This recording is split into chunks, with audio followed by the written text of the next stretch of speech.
గుర్తు తెలియని వాహనం ఢీకొని ఓ వ్యక్తి మృతి చెందిన సంఘటన తిరుపతి జిల్లా వాకాడు మండలం పరిధిలోని కల్లూరు కొత్తపాలెం రోడ్డు సమీపంలో చోటు చేసుకుంది. స్థానికుల సమాచారం మేరకు మృతుడు కల్లూరు కొత్తపాలెం గ్రామానికి చెందిన బట్ట రమణయ్యగా గుర్తించారు.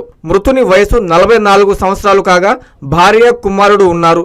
సమాచారం అందుకున్న వాకాడు పోలీసులు ఘటనా స్థలానికి చేరుకుని మృతదేహాన్ని పోస్టుమార్టం నిమిత్తం బాలిరెడ్డిపాలెం ప్రభుత్వ వైద్యశాలకు తరలించారు. కేసు నమోదు చేసి దర్యాప్తు చేపట్టారు.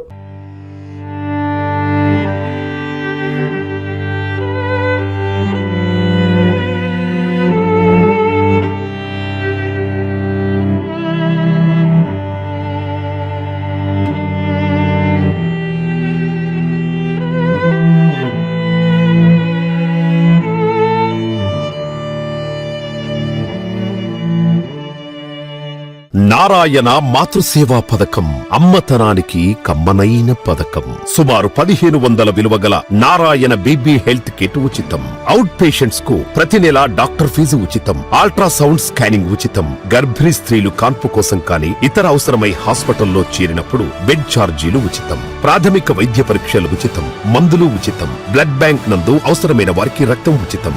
5 నుండి 9 నెలల గర్భిణీలకు ప్రతి నెల చెకప్ సమయంలో ఉచిత డ్రై ఫ్రూట్ బాక్స్ మరియు వేరుశెనగ చిక్కీలు ఉచితంగా ఇవ్వబడును. బిడ్డ పోషణ నిమిత్తం తల్లికి 3000 రూపాయల నగదు అందించబడును. కాన్పు కోసం అంబులెన్స్ ఉచిత పికప్ సదుపాయం కలదు. నెల్లూరు నగర పరిధిలో నారాయణ మాతృసేవా పథకం నెల్లూరు.